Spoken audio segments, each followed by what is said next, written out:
नमस्कार. मी प्राध्यापक सेवानिवृत्त राष्ट्रसंत तुकडोजी महाविद्यालय चिमूर.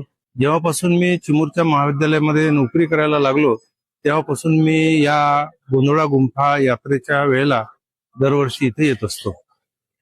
ही यात्रा म्हणजे राष्ट्रसंत तुकडोजी महाराजांनी सुरू करून 66 वर्ष झाले आहे. याला त्यांनी स्वतः सुरू केलेली ही यात्रा आहे आणि ही यात्रा या निमित्तानं सुरू झाली की आपल्याला कल्पना असेल की राष्ट्रसंत तुकडोजी महाराजांचं हे जन्मगाव यावली अमरावती जिल्ह्यामधलं, परंतु ते ईश्वराच्या ओढीमुळे ते जेव्हा रामटेकच्या जंगलामध्ये आले तर रामटेकच्या जंगलामध्ये तिथे असताना कृष्णराव भोते जे रामटेकला आपल्या नातकाकडे गेले होते त्यांच्या सोबत त्यावेळेस महाराज हे थोडेसे अवलिया अवस्थेमध्ये होते.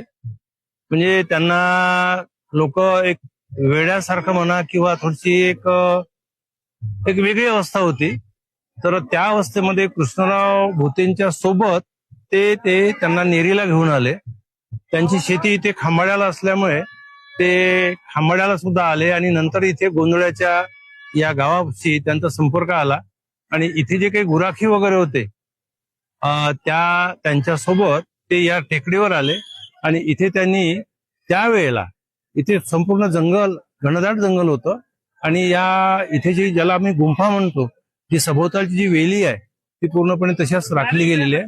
त्या ठिकाणी महाराज बसून तपश्चर्या करायचे आणि इथल्या तपश्चर्याच्या आधारावर त्यांना जे काही ज्ञान प्राप्त झालं ते यानंतर इथून ते चिमूरला गेले आणि चिमूरला या भागामधले लोक सगळे त्यांना देवबाबा म्हणायचे आणि अशा पद्धतीने त्यांनी इथे काही एक दोन चमत्कार दाखवले. वास्तविक पाहता महाराजांचा चमत्कारावर विश्वास नाही, परंतु लोकांना हे दिसून आलं की इथे त्यांच्या कुटीमध्ये वाघ यायचा किंवा हिंस्र पशु जसं अस्वल आहे किंवा बाकीचे पशु पक्षी यायचे, परंतु महाराज त्यांच्या सोबत ते खेळायचे म्हणजे ते लोकांना सांगायचे की हे माझे सोबती आहे.